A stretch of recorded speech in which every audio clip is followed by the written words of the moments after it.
We'll recite 5 times Amma Yujibu all together. Allahumma salli ala Muhammadin wa ali Muhammad. Bismillahir Rahmanir Rahim. أما يجيب المضطر إذا دعاه ويكشف السوء أما يجيب المضطر إذا دعاه ويكشف السوء أما يجيب المضطر إذا دعاه أما يجيب المضطر إذا دعاه ويكشف السوء أما يجيب المضطر إذا دعاه ويكشف السوء. سورة المباركة الفاتحة شفاء مرضى. بسم الله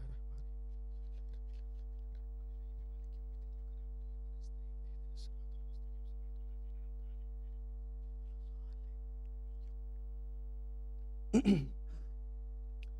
أعوذ بالله من الشيطان اللعين الرجيم.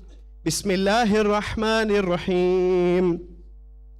الحمد لله رب العالمين وبه نستعين إنه خير ناصر ومعين.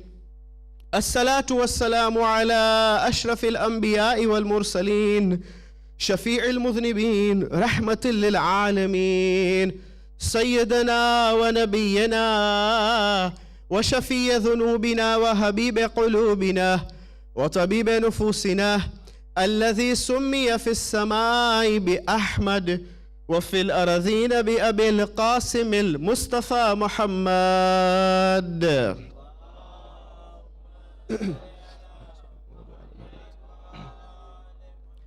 ثم الصلاة والسلام على أهل بيته الطيبين الطاهرين المعصومين صلوات الله عليهم أجمعين ولعنة الله على أعدائهم ومنكر فضائلهم وغاصب حقوقهم من الأولين والآخرين من الآن إلى قيام يوم الدين. أما بعد فقد قال الله تبارك وتعالى في كتابه المجيد وكلامه الكريم وقوله الحق. بسم الله الرحمن الرحيم. ومنهم يقول ربنا آتنا في الدنيا حسنة وفي الآخرة حسنة وقنا عذاب النار. آمنا بالله وصدق الله العلي العظيم. صلوا على محمد وآل محمد.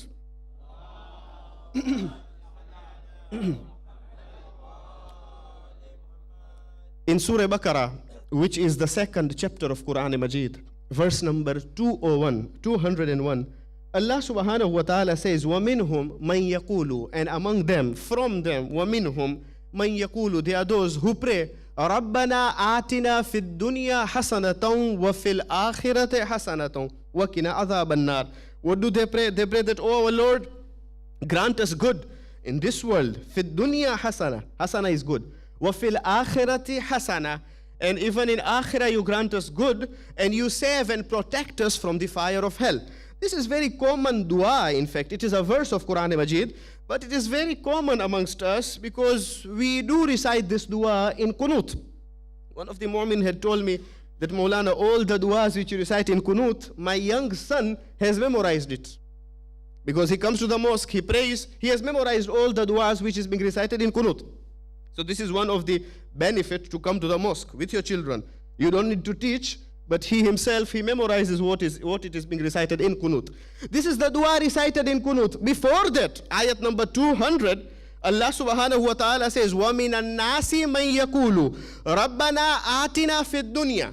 Before that, Allah says, from people, amongst people, there are some people who just think of this dunya. وَمِنَ النَّاسِ مَنْ يَقُولُ. What do they say? They say, رَبَّنَا آتِنَا فِي الدُّنْيَا, full stop. They just pray for this dunya and they don't think of akhirah, they don't think of hereafter. Allah subhanahu wa ta'ala says, for those people, they won't be having a resting place in akhirah. But for those, then ayat number 201, he says, and وَمِنْهُمْ مَنْ يَقُولُ, and there are some people from them, they say that Rabbana, they think of this world and also akhirah, and they say that you protect us and save us from the fire of hell. Now, as we said, that this is a very common dua amongst us. It is very common. We all know this dua, don't we? To pray for, please recite a salawat.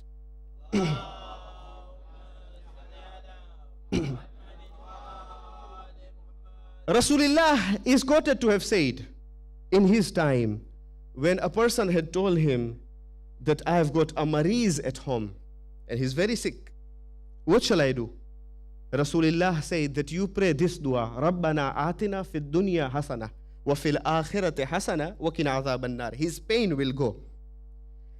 There's another riwayah from Rasulullah which says, what does it say? It says that when a pilgrim, when a haji, because now the days of Hajj are coming very near, when the Hujjaj go for tawaf, and when they circumambulate Khane Kaaba, before reaching Hajar Aswad, they should pray this dua. Allah subhanahu wa ta'ala has appointed an angel who is going to say Ameen. Now, let us go to the third step.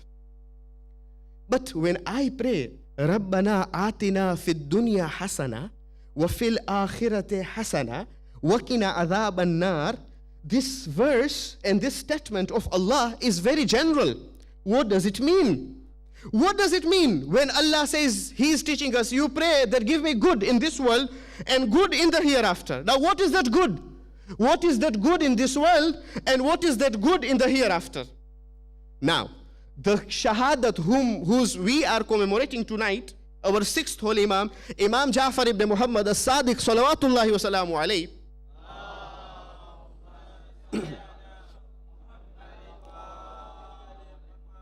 Underneath this verse, in Tafsir Namuna of Ayatullah Makarim Shirazi, Hafidhallahu ta'ala alayhi, he brings this riwayah of sixth Imam, that when sixth Imam was asked that what is that good in this world and in the hereafter, sixth Imam replied, the hasana, the good of this world is two things. When we say good, it's good to know. Because when we pray, we should know what are we praying. When we say good, what is that good? Good in this world are two things, Imam Sadiq says. The first thing is mal ziyad. You are praying for wealth. That oh Allah give me wealth, one. And the second thing is husnul khulq. That is good characters. Give me good in this world, two things. To have mal ziyad, to have wealth is not bad. Not at all. Because we are supposed to be Amir of this dunya. The way Sulaiman was. Sulaiman had wealth as well. Khadijatul Kubra was wealthy. She was affluent. There is no problem in becoming wealthy. So to pray for mal ziyad and for good behavior. For good behavior. For good akhlaq, for good characters. And good, because now I can see many faces from Africa. Let me also utter this statement, a proverb in Swahili, which says, asiyefunzwa na mamae, hufunzwa na ulimwengu. Ahsant. Whoever is not taught good characters by his parents, he will be taught by the universe. The universe will teach him. Whoever, he goes anywhere, if he doesn't have good characters, then the universe will teach him good characters. That is why when we pray for these two things. Hasana in this world is mal ziyad and good characters. Okay, then what is hasana in the hereafter? Rabbana atina fid dunya hasana wa fil akhirati hasana wa qina adhaban nar. And you protect us from the fire of hell. Ek durud bheje Muhammad aur aale Muhammad par.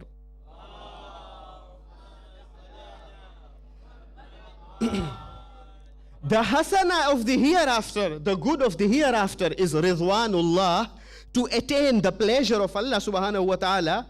There are also two things. And the other thing is paradise.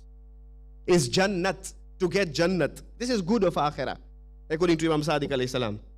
Question. So if I pray to Allah subhanahu wa ta'ala that, oh Lord, give me good in this world, give me good in the hereafter. Good in this world is mal ziyad and good characters, understood? The good of hereafter is ridwanullah, pleasure of Allah subhanahu wa ta'ala, and bahisht, and paradise. Can I pray for paradise? Yes, you can. Although ibadat is only for Allah subhanahu wa ta'ala, but again, if you make your research in Quran Majid, you will find those personalities who had prayed for paradise. The dua which we recited in Namaz Isha, in Qunut of Namaz Isha, when Ibrahim is praying to Allah subhanahu wa ta'ala in Surah Shu'ara, chapter number 26, verse number 83, 84, and 85. What is that verse? What is Ibrahim praying? Remember, which Ibrahim? That personality. The three main religions in this world accept him, agree him. Three main religions: Jewish religion, Christianity, and Islam. Musa is the son, is from Ishaq, and also Isa is from Ishaq, and in Ishaq's father is Ibrahim alayhi salam. Islam, the Holy Prophet of Islam's descendant, he's from the descendants of Ismail alayhi salam, and Ismail's father is Ibrahim. So Ibrahim is the hero and the champion of Tawheed. He is the champion of Islam, that great prophet, Ulul Azm Payambar. That Ibrahim, when he prays to Allah subhanahu wa ta'ala, he says, Bismillahir Rahmanir Rahim, and this is the verse of Quran. Rabbi habli hukma wa alhikni bis salihin. He says that, oh Lord, grant me wisdom. Hukma comes from hikmat, which means wisdom. Rabbi habli hukma wa alhikni bis salihin. Oh Allah, grant me wisdom and then join me with the good. Wisdom, Ibrahim is praying for wisdom. Wisdom is very important. What is wisdom in other words? Wisdom is to forecast, to know what is going to be the consequence, to know what is going to be the solution, what is going to happen, to forecast. That is hikmat. It is very important. It should not happen that we are taken by time, we are taken by environment, we are pulled and attracted by the wind. Wherever time takes us, we are going with time. Sometimes other things doesn't suit us, but we think, no, humna time che. This is fashion and design. If we go to fashion and design, there are many things which doesn't suit us. But if we follow time and we follow fashion, if it is in the Islamic boundary, and if it is in a good circle, in Islamic circle, there's no problem. But if it goes out, even in Kushal, if we started wearing black clothes, so come black because I'm not a fashion che black Peru. If this is the thing, then we are pulled by time and environment. This is not hikmat. We need to have hikmat. Rabbi habli hukma wa alhikni bis salihin. Oh Allah, grant me wisdom and join me with the good ones. This is Ibrahim praying. Then he continues with his dua. Ibrahim says, Waj'alli lisana sidkin fil akhirin. I am coming to my point. Waj'alli lisana sidkin fil akhirin. Which means that, oh Allah, and make me a goodly mention among posterity. Yani among the coming generations. This was the dua of Ibrahim in Surah Shu'ara. He says that make me goodly mention. People in coming generations should remember me. And this should be also our dua. He says that they should remember me. Goodly mention. And if Hujjaj will go to Hajj, inshallah, you will see when you go to Makkah Mukarramah, there is Maqam Ibrahim. Ibrahim's dua was accepted. Till today he is mentioned because his dua was such that I should be remembered among posterity, among coming generation. And he was remembered. وَجْعَلْ لِسَانَ صِدْقٍ فِي الْآخِرِينَ. Then he says, وَجَعَلْنِي مِنْ وَرَثَةِ جَنَّةِ النَّعِيمِ. I'm coming. This is my point where I wanted to bring you. وَجَعَلْنِي مِنْ وَرَثَةِ جَنَّةِ النَّعِيمِ. And then, oh Allah, make me the heir, make me the inheritor of the paradise. This is the dua of Ibrahim. Thus to pray for Jannat is no problem. This is the dua of Ibrahim. You come to another personality regarding whom Allah subhanahu wa ta'ala in Surah Tahrim, he says that this is your role model. She was a woman, she was a female, but she is a role model for all. وَضَرَبَ اللَّهُ مَثَلًا لِلَّذِينَ آمَنُوا إِمْرَأَةَ فِرْعَوْنَ إِذْ قَالَتْ رَبِّي ابْنِ لِي عِندَكَ بَيْتًا فِي الْجَنَّةِ وَنَجِّنِي مِنْ فِرْعَوْنَ وَعَمَلِهِ وَنَجِّنِي مِنَ الْقَوْمِ الظَّالِمِينَ. Surah Tahrim, chapter 66, verse number 11.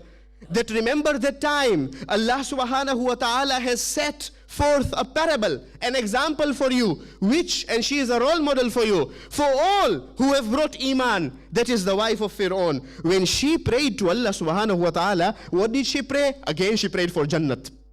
It means there's no problem. Rabbi ibnili indaka baytan fil jannah. Make for me a house. Where? In the paradise, near you. And deliver me from Fir'aun and his bad deeds and his amal. وَنَجِّنِي مِنَ الْقَوْمِ الظَّالِمِينَ. And deliver me from the unjust people. So even Asya prayed. There's no problem in praying for Jannah. In fact, Jannat, what does Jannat mean? Jannat is something which is hidden in Arabic. It comes from the word jinn, which means hidden. Jinn is hidden. You cannot see jinn. That's why it's called jinn. Jineen, these fetus or babies who are still in their mother's wombs, they cannot be seen. They are in the womb of the mother. Though now you can see if you go to do ultrasound easily. But because you cannot see those fetus, it is in their mother's womb. That's why it's called jineen. Jannat is also something which is hidden. We cannot see. And Allah subhanahu wa ta'ala has mentioned Jannat in Quran as qararim makeen. Two things Allah mentions as a resting place. He says Jannat is a resting place and your mother's womb is a resting place. Qararim makeen. It is very important that we should know that what does Jannat mean? One. Now, in the past, you will find our A'immas, they either wrote for somebody Jannat, or they either spoke and gave words to a particular person. For you, there is Jannat, like personality like Salman Farsi. Or Imams have said generally that these are the signs for the people of paradise. You need to have these signs, then you can become the people of paradise. Or Allah says in Quran Majid that do you think you will get Jannat easily? No, if you can't get Jannat easily, Allah says in Quran Majid, until and unless you have sabr and jihad, until you have patience and jihad, then you will get Jannat. Jihad also you fight with your nafs. This jihad not particularly you go to the battlefield. If you have these two things, then you will get Jannat. وَأَدْخِلْنِ الْجَنَّةِ بِرَحْمَتِكَ يَا أَرْحَمَ الرَّاحِمِينَ. In dua fi ya aliyu ya azim. It ends up with that, oh Allah, make me enter paradise. وَأَدْخِلْنِ الْجَنَّةِ. Our main aim and our main purpose is to attain the pleasure of Allah subhanahu wa ta'ala. If we have attained His pleasure, automatically we will get Jannah. And to any akil person, any intellectual person using his logic, he will think that to ask for Jannah, to go to Jannah is not bad. Even if you ask that I want to go to Jannah, there's no problem in it. You will find that in the past, many people were given Jannah by A'immas. Like, ek durud bheje Muhammadur Ali Muhammad par.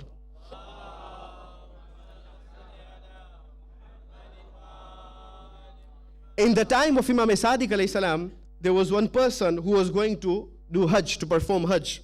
Now after performing Hajj, it was his system that he would go to Medina, perform ziyarah of Rasulullah, and also go to Baytul Sharaf to visit Imam Sadiq alayhi salam. He says that, Yabna Rasulullah, I am giving you this 10,000 dirhams. Please buy for me a flat. Like now even, you will find people staying in Qum, but they are having flats in Mashhad.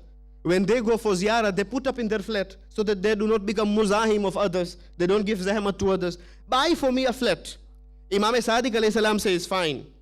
Next time when he comes, when he asks Imam Sadiq alayhi salam, Imam Sadiq says that I have bought for you a house in Jannat. I have bought for you a house in Jannat.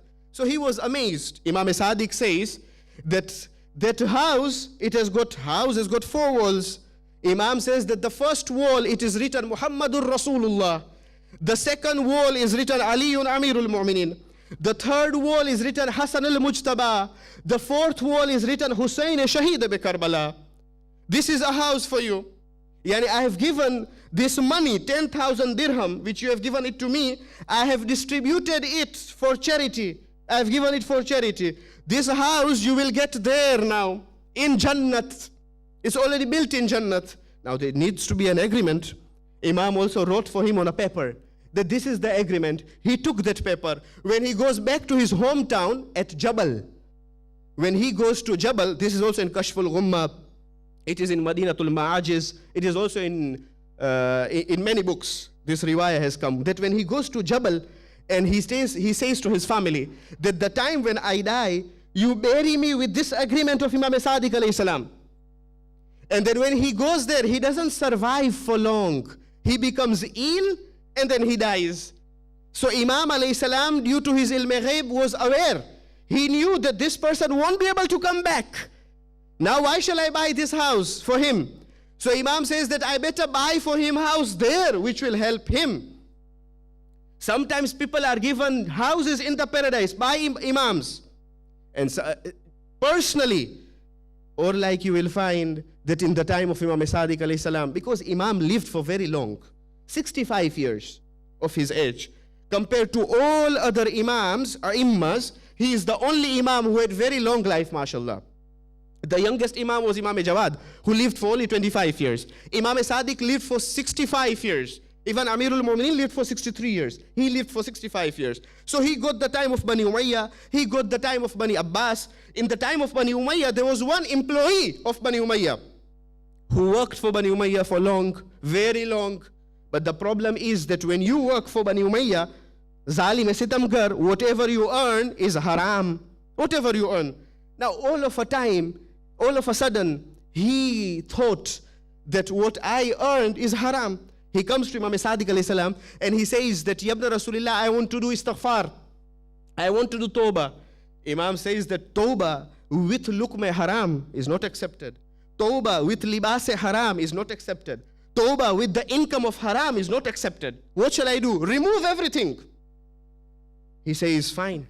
He removes everything. History says, to that extent he becomes faqir, that even clothes he didn't have to wear. His friends gave him clothes to wear. And coincidentally, he becomes so sick, because whatever he earned, whatever hadiyah he got from Bani Umayyah, it was of haram. Everything he removed. He removed. He didn't remain, nothing remained with him. He could not even survive. Coincidentally, he became sick. He was on his deathbed. And when his friends came to visit him, he says that wafa sahibuka, your sahib, yani my master, Imam Sadiq alayhi salam has become loyal to me. Because now when I die, I can see what I have done. I can see everything. It's like a video. Whatever you have done, whatever you have performed on your deathbed, you are shown. He says, I can see. And nice I did tawbah, it was khair for me. Imam Sadiq is the one who guided me. Imam Sadiq says that I give you glad tidings. Ubashshiruka bil jannah, la takhaf wa la tahzan.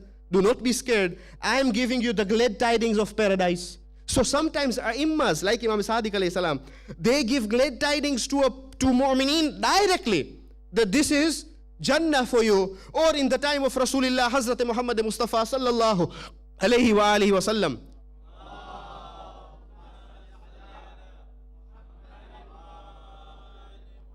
in one of the battles, when Rasulullah said that whoever gives me the glad tidings that Amirul Mu'mineen has got the victory and he has conquered the battle, whoever gives me the first person who gives me the news of Ali alayhi salam to be conquered, for him there is paradise. Everybody ran to the battlefield. If I'm not mistaken, it was the battle of Khandaq. Everybody ran to see the battle of Ali alayhi salam. Salman al-Farsi stood beside Rasulullah. When the battle got over and when Amirul Mu'mineen got the victory, when they started running to give the good news to Rasulullah, Salman is the first one who says to Rasulullah, Ya Rasulullah, Mabruk, Amirul Mu'mineen alayhi salam won the battle. When these people, they came, they said that when they gave the news, Rasulullah said that Jannat is already given to Salman. Oh Salman, you didn't come with us. Salman said, from far I saw you running. I knew that you are coming with good news. He was the first one to give the glad tidings to Rasulullah about Amirul Mu'mineen conquering the battle. Jannat can be achieved very easily with aql, with using intellect. With using intellect. اور آئے ہم پوچھے ہمارے چھٹے سرکار سے, چھٹے امام سے کہ یبن رسول اللہ, اگر ہمیں جنت میں جانا ہے پہلے, یا تو ابن رسول اللہ جنت والوں کی نشانیاں کیا ہے, ان کے سائنس کیا ہے؟ تو چھٹے امام فرمائیں گے کہ جنت, کیونکہ ہم سب کو کامیاب بننا ہے, کیونکہ ہم علی علیہ السلام کے پیرو ہیں, علی علیہ السلام کے تابع ہیں, ہم ان کو فالو کرتے ہیں. مگر امیر المومنین نے نہیں فرمایا فزتو ورب الکعبہ, کعبے کی رب کی قسم میں کامیاب ہوا. اس امیر المومنین کے صدقے سے ہمیں کامیاب بننا ہے. تو کامیابی کیسے ملے گی؟ انہی مجالس کے ذریعے, انہی گائیڈنس کی ذریعے, انہی ہدایت کے ذریعے ہمیں کامیابی ملے گی, سکسیس ملے گا. کیسے کامیابی ملے گی؟ آئیں ہم امام صادق سے پوچھیں کہ جنت والوں کی نشانیاں کیا ہے. تو امام صادق فرماتے ہیں کہ پہلی نشانی جنت والوں کی من انفق ولم یخاف فقرا, یہ پہلی نشانی ہے. یعنی جو بھی انفاق کرے گا, من انفق ولم یخاف فقرا, جو بھی انفاق کرے گا جنرس بنے گا, سخی بنے گا, اور نہیں ڈرے گا کہ وہ فقیر ہو جائے گا. کیونکہ انفاق کرنا بھی سخت ہے. جب بھی آپ جیب میں ڈالیں گے ہاتھ تو روایت کے مطابق 70 شیاطین چپکتے ہیں مومن کے ہاتھ میں کہ مت دو, کیوں دینا چاہتے ہو, یہ لوگ تو ہمیشہ مانگتے ہیں, ان کی تو عادت ہے مانگنا, مت دو, کیوں دینا چاہتے ہو, بینک بیلنس کم ہو جائے گا. من انفقا, جو بھی انفاق کرے گا, لم یخاف فقرا, لیکن وہ نہیں ڈرے گا کہ وہ فقیر ہو جائے گا. یہ پہلی نشانی ہے جنت والوں کی. اور خود امام صادق علیہ السلام کے بارے میں ملتا ہے کہ امام صادق علیہ السلام بہت دولت مند تھے. وہ خود بزنس کر رہے تھے, کتنے لوگوں کو بھیجتے تھے کہ جاؤ گڈز خریدو آؤ, اور امپورٹ ایکسپورٹ بھی کرتے تھے. یہاں سے مال لے کر آتے تھے لوگ امام صادق کی خدمت میں. ان کے پاس باغ تھا, ایک پلانٹیشن تھا مدینے میں جس کا نام تھا عین الزیاد, خرما کا باغ تھا. اتنا بڑا باغ تھا, اتنا بڑا فارم تھا امام صادق کا کہ درجہ 1 تاریخ کے مطابق درجہ 1 خرما اگتا تھا امام کے باغ میں. اور آپ دیکھیں امام صادق علیہ السلام, ان کے پاس باغ تھا, ہاں ان کے پاس دولت بھی تھا. دولت کا ہونا بری چیز نہیں ہے. میں نے ایک مثال دی تھی ماہ مبارک میں جمعہ کے خطبے میں, اگر آپ کو یاد ہو تو, آپ کے اذہان مبارک میں اگر محفوظ ہے, کہ زہد یعنی نہیں ہے کہ ان پر نداری زہد نیست. علماء کہتے ہیں کہ آپ کے پاس اگر کچھ چیز نہیں ہے اس کو نہیں کہتے ہیں زہد. زہد یعنی دنیا سے وابستہ مت ہونا. اگر ہے آپ کے پاس تو کوئی مشکل نہیں ہے, لیکن دنیا کے ساتھ مت چپکنا, دنیا کے ساتھ وابستہ مت ہونا. پھر علماء کرام بہت اچھی مثال دیتے ہیں, جیسے مکھی کی مثال. مکھی اگر شہد میں بیٹھتی ہے تو وہاں پہ چپک جاتی ہے, پھر اٹھ نہیں پاتی ہے. لیکن یہی مکھی اگر شکر میں بیٹھتی ہے, جتنا چاہتی ہے وہ لے گی, لینے کے بعد اٹھ سکتی ہے. ہمیں بھی ایسا بننا ہے کہ دنیا کے ساتھ وابستہ نہیں ہونا ہے, ہمیں جتنا چاہے ہم لے سکتے ہیں. امام صادق کے مطابق امام فرماتے ہیں کہ مومن وہ ہے کہ پوری دنیا ان کے منہ میں تم ڈالو, ایک لقمہ, یعنی پوری دنیا کو بناؤ ایک لقمہ اور اس کے منہ میں ڈالو, پھر بھی کم ہے. مومن وہ ہے, کوئی مشکل نہیں ہے. زہد یعنی نہیں کہ نہ ہونا, زہد یعنی دنیا کے ساتھ وابستہ مت بننا. اور یہی امام صادق علیہ السلام کے پاس عین الزیاد ایک پلانٹیشن تھا, لیکن یہی امام صادق علیہ السلام لوگوں کو بہت کچھ دیتے تھے, مومنین کو دعوت کیا کرتے تھے, اور ان کے ایک وقت معین کیا کرتے تھے کہ یہ وقت میں مومنین آ سکتے ہیں اور میرے باغ میں آئے, میرے درخت پہ چڑھے. وہاں پہ ایک نردبان رکھا کرتے تھے, لیڈر جیسے سیڑھیاں رکھتے تھے, اور وہاں پہ غلام بھی رکھا کرتے تھے کہ غلام بھی دیکھے. ایسا نہ ہو کہ یہ مومنین آتے ہیں خرما سے مستفید ہوتے ہیں, لیکن ایسا بھی نہ ہو کہ برانچ کو بھی توڑے, درخت کو بھی توڑے, سو استفادہ نہ کرے, ایڈوانٹیج نہ لے اس پلانٹیشن کا, چوری بھی نہ کرے. نعوذ باللہ, کچھ کہا نہیں جا سکتا ہے, کیا ہو سکتا ہے پبلک کے ذریعے. تو امام نے کہا کہ یہاں پہ تم استفادہ کرو. اور لوگ آتے تھے اور 10 لوگ بیٹھتے تھے سفرے میں, اور اس کھجور کے پلانٹیشن سے, کھجور کے باغات سے وہ مستفید ہوتے تھے. اور اگر آس پاس میں پڑوس نہیں آ پاتے تھے تو امام علیہ السلام ظرف میں کھجور ڈالا کرتے تھے اور بیچتے تھے کہ یہ پڑوس کے پاس جاؤ اور ان کو بھیجو. یہ ہے یعنی کیا, اس کو کہتے بھی انفاق, یعنی انسان انفاق کرے اور نہ ڈرے کہ میرا کم ہو جائے گا. ایک بہت انٹرسٹنگ سٹوری ہے امام صادق کے زمانے میں کہ ایک مرتبہ, جیسے کہ ہم نے عرض کیا, امام بہت مالدار تھے, اسی لیے تو ہم نظر صادق مناتے ہیں, کیونکہ ان کے گھر میں ہمیشہ لوگ مومنین آتے تھے اور امام کے سفرے سے مستفید ہوتے تھے. ایک مرتبہ جب امام بزنس ٹرپ کے لیے جا رہے تھے, سب ساتھ میں تھے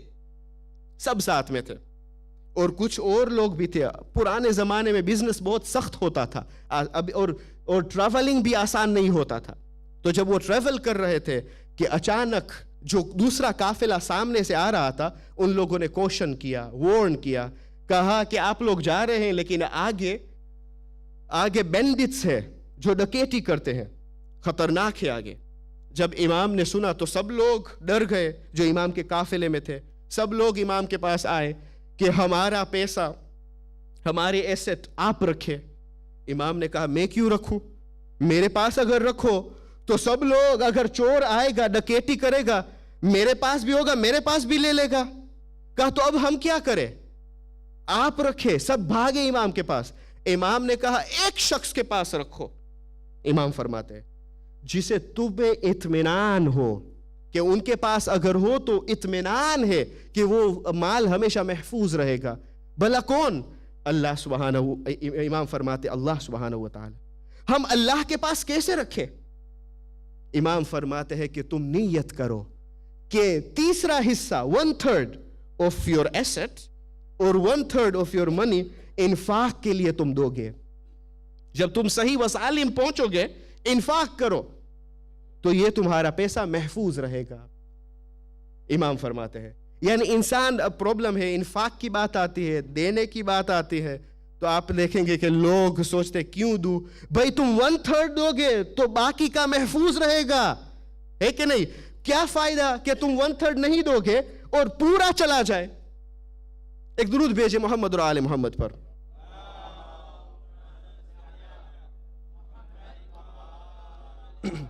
بار دیگر بآواز بلند صلوات پڑھیے.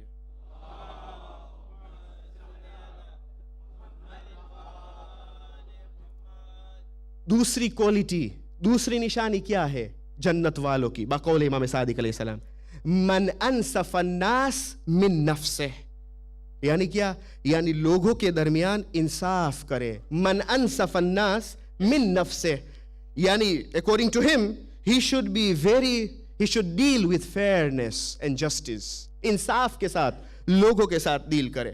اگر میں مسجد میں, انصاف کرنا بہت سخت ہے, واقعاً سخت ہے, مخصوصاً کمیونٹی میں انصاف کے ساتھ. من انصف الناس من نفسه.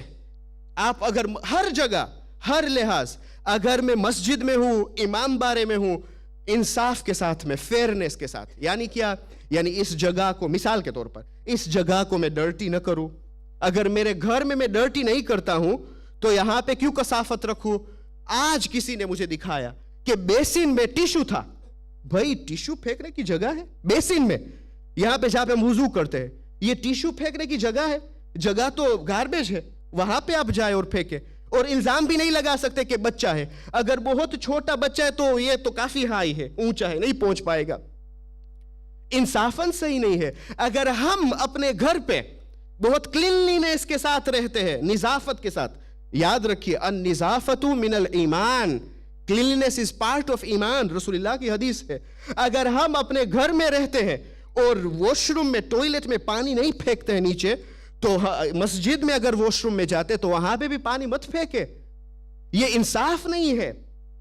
یہ کلین جو کرنے آ رہے ہیں, they are not being paid. یہ اپنے ٹائم کو سیکریفائز کرتے ہیں. واللہ میں ان کو ہر ہفتہ دیکھتا ہوں, ٹیوزڈیز کو نماز ظہر سے پہلے اپنا وقت ڈیڈیکیٹ کرتے ہیں, سیکریفائز کرتے ہیں. اور ایسی بات بھی نہیں ہے, یہ مت سوچے پولیٹکس ہے, مولانا بولے چھے کیوا مائے وہ چھے, نہیں. یہ میں اپنی طرف سے بولتا ہوں کیونکہ میں نے اپنی آنکھوں سے دیکھا ہے. جو مجھے کہنا چاہیے, میری ذمہ داری ہے, یہ ممبر ہم بولیں گے. ایسا نہیں ہے کہ کسی نے کچھ کہا, نہیں, لیکن صحیح نہیں ہے کہ واش روم میں آپ جائے. اور ممبر کا تقاضا بھی یہی ہے. ممبر ایک بہت تقدس جگہ ہے, بامقدس جگہ ہے, ہولی پلیس ہے. کچھ چیزیں ایسی ملتی ہے واش روم میں کہ ہم بیان بھی نہیں کر سکتے ہیں. آیا وہ چیزیں آپ واش روم میں ڈالیں گے؟ وہ چیزیں آپ گاربیج میں نہیں رکھ سکتے ہیں؟ یہ انصاف نہیں ہے. امام صادق فرماتے کہ اگر جنت میں جانا چاہتے ہو، من انصف الناس من نفسے، لوگوں کے ساتھ، کمیونٹی میں، ہر جگہ، گھر میں بھی انصاف کے ساتھ رہو. اور انصاف کے ساتھ یعنی deal with fairness and justice. اگر میرے گھر میں بہو آئے تو جس طریقے سے میں میری بیٹی کو رکھتا ہوں ویسے ہی میری بہو کو رکھوں. یہ دو برابر ہے. اور یہی اگر بہو بھی اپنے شوہر کے گھر پہ جاتی ہے تو وہ بھی جیسے کہ اپنے والدین کو رکھتی تھی ویسے اپنے شوہر کے والدین کو رکھے. یہ گولڈن رول ہے. Treat the way you want to be treated. انصاف کرو. انصاف بہت ضروری ہے. اللہ خود عادل ہے. عدالت یہ ایک جنت والوں کی نشانی ہے. من انصف الناس من نفسه. تیسری نشانی من افش السلام. امام صادق فرماتے ہیں، امام صادق کی شہادت منانے آئے نا تو 4 نشانیاں ہیں جنت والوں کی. اور دھیان رکھیے گا، امام صادق فرماتے کہ یہ ساری نشانیاں اکٹھے ہونی چاہیے. امام فرماتے یہ ساری کوالٹیز ایک جگہ پہ ایک شخص میں اکٹھی ہونی چاہیے تب جنت ملے گی. آئے ہم اپنے آپ کو اسیس کریں آج گھر جا کے. امام صادق کی شہادت منانے آئے ہیں، آیا یہ نشانیاں ہم میں پائی جاتی ہے؟ Do we possess this qualities and this signs? تیسری نشانی من افش السلام، یعنی سلام سب کو کرے بلندی سے، سب کو. ایسا نہ ہو کہ اب میرا ڈفرنس آف اوپینین ہے، اس کا بھی ڈفرنس آف اوپینین ہے، وی ڈیفر ان اوپینینز، ہمیں سلام نہیں کرو. بابا سلام مومن کا حق ہے. سلام سلامتی میاں ورد. امام کی حدیث ہے سلام خدا کا نام ہے. اسی لیے تو روایت کے مطابق جس نے سلام کیا اس کو 99 ثواب ملتا ہے اور جو جواب دیتے ہیں فقط 1 ثواب ملتا ہے. ایسا نہ ہو کہ بس اب میں ان کو سلام نہیں کروں گا. کیوں؟ I don't agree with them. کیوں ججمنٹل بنتے ہیں؟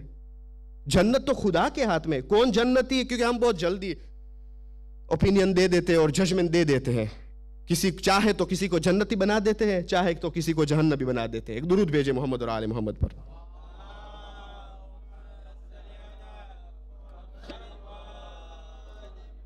اور آخری نشانی، چوتھی نشانی، امام صادق علیہ السلام فرماتے ہیں یہ جنت والوں کی نشانی ہے. اور وہ کیا ہے؟ من ترک المرآ ولو یحقہ. یعنی کیا؟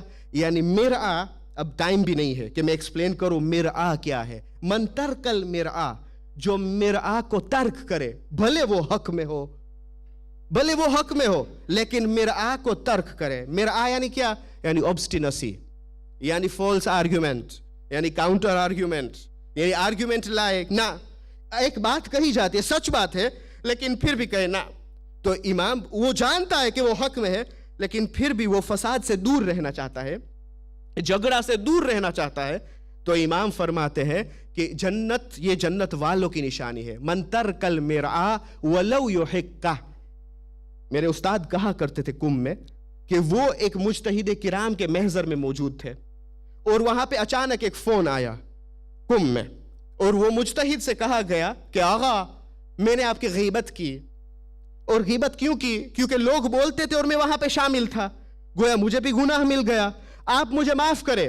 اس مجتہد کرام نے نہیں پوچھا کہ تم نے کیا کہا، کس نے کہا، کون تھا، کب کہا، بلکہ امام سجاد علیہ السلام کی روایت ہے کہ اگر کوئی تمہیں عذر دے، کوئی معافی مانگے، فوراً ہو سکے تو معاف کر دو، بھلے اس کا عذر بھی صحیح نہ ہو. کبھی کبھار لوگ جھوٹ بولتے ہیں، شرماتے ہیں، تو امام کہتے کہ اس کو معاف کرو.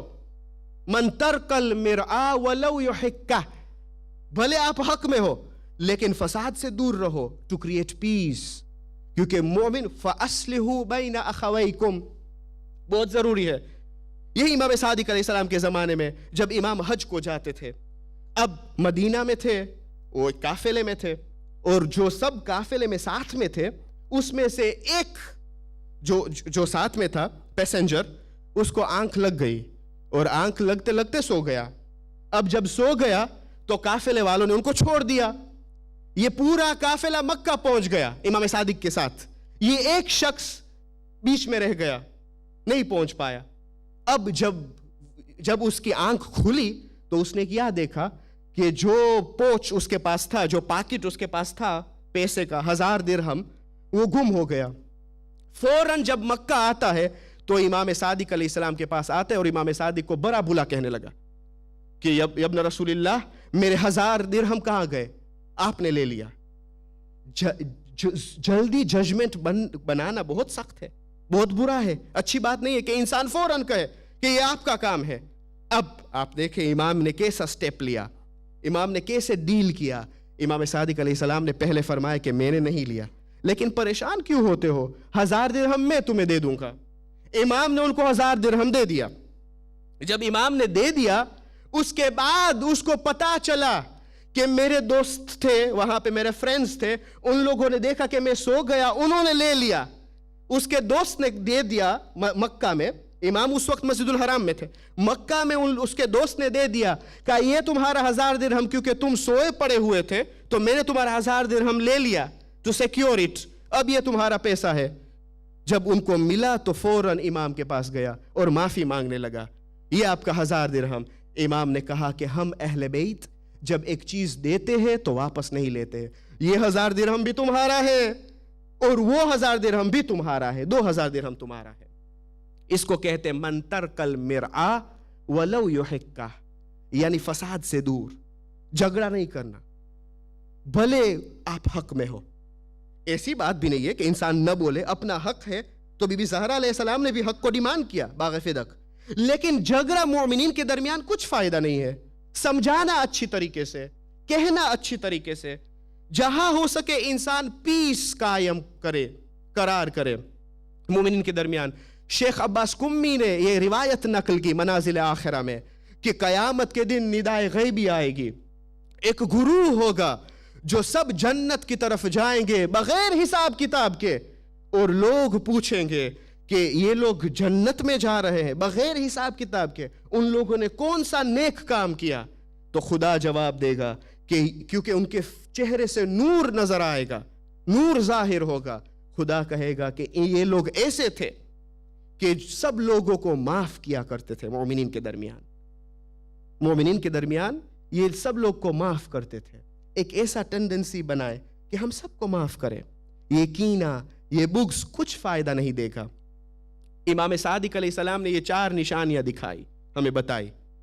یہ 4 آئے ہم گھر پہ جائے اور سوچے, کیونکہ امام نے یہ بھی کہا کہ یہ 4 نشانیاں ایک جگہ ایک شخص میں اکٹھی ہونی چاہیے, تب جا کے انسان جنت میں جائے گا. ہاں, وہ امام سے ہم نے بہت کچھ حاصل کیا. آج اگر ہم پہچانے بھی جاتے ہیں تو اسی امام کے ذریعے. آج ہمارے مذہب کو جعفریہ کہا جاتا ہے, مذہب جعفریہ. یہ امام اتنے مظلوم ہے کہ شہادت کے بعد بھی امام صادق علیہ السلام کے گنبد کو توڑا گیا. ائمہ بقیع کے قبرستان میں اگر آپ جائیں تو وہ روزہ نہ رہا, وہ گنبد نہ رہا. ہاں عزادارو, بہت غریب اور بہت مظلوم کہ شہادت کے بعد بھی ظلم ڈھائے گئے. تاریخ کے مطابق یہ ایک ایسے امام تھے کہ ماہ شوال کی 25ویں تاریخ تھی کہ منصور دوانکی نے حکم دیا کہ انگور کے ذریعے امام کو مسموم کیا جائے. جب امام کو مسموم کیا گیا, اگر فوراً شہید ہوتے تو میں صبر کر لیتا, لیکن نہیں عزادارو, فوراً شہید نہیں ہوئے, جسے کہا جاتا ہے سلو پوائزن, یعنی دھیرے دھیرے یہ زہر سرایت کرتا گیا. امام لاغر ہوتے گئے, پتلے ہوتے گئے, اتنے دبلے ہوتے گئے کہ اصحاب کرام جب عیادت کے لیے آتے تھے تو پوچھتے تھے, یا ابن رسول اللہ آپ کی طبیعت صحیح نہیں دکھتی ہے. امام نے فرمایا میں جانتا ہوں مجھے کیا ہو رہا ہے. یعنی امام جانتے تھے کہ میں شہید ہو جاؤں گا, لیکن امام نے کہا کہ دیکھو میرے جد حسین کو مت بھولنا. فرحم اللہ عمی العباس, میرے امو عباس, خدا اس کے اوپر رحم کرے. جب بھی عباس کے پوتے کو دیکھتے تھے تو کہا کرتے تھے کہ میرے چچا عباس, خدا اس کے اوپر رحم کرے. اور کہتے تھے کہ کون وفا عباس کی عجیب وفا تھی کہ اس کا گھوڑا بھی جب دریا میں پہنچا تو سمندر میں پہنچتا ہے تو گھوڑے نے بھی پانی نہیں پیا، جس گھر کا رہوار نے پانی نہیں پیا۔ ابو الفضل عباس نے چلو میں تو پانی لے لیا، لیکن چلو میں پیاسی سکینہ کی صورت نظر آئی تو پانی کو پھینک دیا۔ گھوڑے سے کہا گھوڑا تم بھی پیاسے ہو، تم بھی پانی پیو۔ گھوڑا بھی وفا تھا، عباس کا گھوڑا تھا، گھوڑے نے منہ کو پھیر دیا، نہیں پانی پیوں گا۔